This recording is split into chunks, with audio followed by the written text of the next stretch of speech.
Ladies and gentlemen, it is with great concern that we bring you the latest updates on the escalating conflict between the Ethiopian National Defense Force, ENDF, and the Amhara Fano forces in the Amhara region. The situation has taken a dramatic turn, with intense fighting unfolding across various fronts, and the stakes could not be higher. The ENDF has launched a full-scale offensive against the Amhara Fano forces within the Amhara region, deploying thousands of fresh soldiers along with heavy weaponry. We have received the most recent updates from the battlefield, and it is imperative that we share these developments with you through this video. Reports from various sources indicate that the fiercest clashes are currently unfolding in Mekane Selam, Amhara Sayent, and Belhula, all situated in the western part of Wello. These regions are now at the epicenter of the conflict, and according to reliable sources, the fighting is reaching an alarming level of ferocity. Local residents have reported the persistent sounds of heavy gunfire that have echoed across the landscape for several hours, serving as a stark reminder of the ongoing intensity of the conflict. Amidst these turbulent developments, Fano sources have asserted their commitment to a relentless campaign to counter and eliminate the alleged terrorists. Shockingly, reports have emerged that 9 individuals who were part of a meeting in Mekane Selam have lost their lives, while 7 others have been grievously wounded. Additionally, 5 of these individuals have been captured, adding to the complexity of the situation. Furthermore, we have received reports that the deputy head of the Prosperity Party's office in Shawarabit has lost contact with his entourage, and the mayor of Jama Dagolo is believed to have fled from the escalating turmoil. The situation in Shua, particularly in Mekane Selam and the adjacent areas, is characterized by extreme tension. Intense fighting has been unabating for several hours, and reports of heavy losses have been streaming in from both sides, painting a dire picture of the human toll exacted by this ongoing conflict. Ladies and gentlemen, the situation in Bahir Dar city, the capital of the Amhara region, has reached a level of extreme tension, leading to widespread panic among its citizens. According to information obtained from Amhara Fano sources, the primary target of the Amhara Fano forces has now become Bahir Dar city itself, and it is in the vicinity of this city where intense fighting is currently underway. Recent updates indicate that a curfew has been imposed in Bahir Dar, with the curfew now set to begin at 12 p.m., a significant change from the previous timing that was from 2 p.m. to 12 a.m.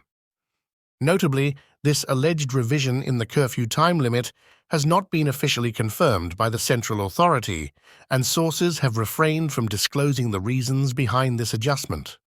However, it is worth mentioning that the ruling Prosperity Party had previously announced the commencement of training for senior and middle leaders in the city, adding an additional layer of complexity to the situation. Reports from reliable sources suggest that clashes have erupted between government forces and Fano militants since Tuesday in an area known as Sabatamit within Bahir Dar city. As of now, it remains unconfirmed to what extent human lives have been affected by these clashes. Significantly, the fighting is ongoing, and as you can see on your screen, Sabatamit is located in close proximity to Bahir Dar city on the B31 highway. This indicates that Amhara Fano forces are perilously close to the gates of Bahir Dar city itself. Simultaneously, it has been reported that telephone services have been disrupted once again, not only in Bahir Dar, but also in Fano Salam, Dembeka, and Debre Marcos cities since yesterday. It is believed that these interruptions in telephone service are a result of the clashes that have occurred in some of these areas. The situation in the Sabatamit area takes a darker turn, with reports of the Ethiopian army removing 3 brothers from their home and leaving them on the road, including a 12-year-old child. Another individual who resides as a tenant on the premises has also been arrested. Tragically, it is reported that over 30 innocent people have lost their lives in this incident, and the bodies of most of them have been left unattended since the morning, with families unable to claim them. The Tebebe Gion Hospital in the same area has been closed off by soldiers, preventing patients from seeking medical attention. These distressing developments in Bahir Dar city and its surrounding areas underscore the deepening crisis and the severe humanitarian toll it exacts. "We survived on half a liter of water a day," says woman released from detention camp. In a heart-wrenching account, a woman who recently emerged from a makeshift concentration camp in Addis Ababa, where tens of thousands of ethnic Amhara people have been held against their will, shared her horrifying experiences. Speaking under the cloak of anonymity out of fear of potential reprisals, she provided a chilling interview to Ethiopian media service, shedding light on the harrowing circumstances of her detention. Her ordeal began when she was apprehended near the Sidis Kilo area without any explanation by security forces. Despite desperately informing them that she was a nursing mother, her pleas fell on deaf ears, and she was forcefully detained. She, along with numerous others, was subsequently transported to the Gelen condominium area, where they joined more than 10,000 fellow detainees of Amhara ethnicity. As she recounted her experiences, she couldn't hold back her tears, underscoring the deplorable conditions within the detention center. The sanitation facilities for women were in a nightmarish state, with limited access to water, forcing them to eke out a meager existence, surviving on just half a liter of bottled water. Food was a rare commodity, making their situation even more dire. Shockingly, she revealed that while around 4,000 women had been released, approximately 7,000 men still languished in this facility that the government has repurposed as a makeshift concentration camp.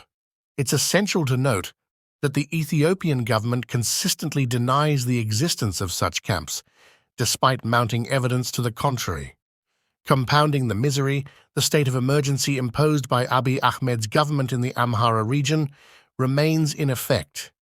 This region continues to be ravaged by conflict, leaving countless individuals trapped in a seemingly endless cycle of violence and oppression. The woman's story serves as a stark reminder of the urgent need for international attention and action to address the humanitarian crisis in the region and protect the rights and well-being of those caught in the crossfire.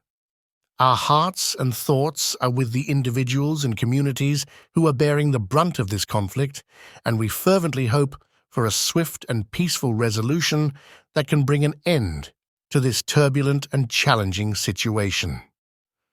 We commit to providing ongoing updates as more information becomes available, and we urge the international community to engage actively in addressing this crisis with the aim of finding a path toward stability, reconciliation, and lasting peace in the region.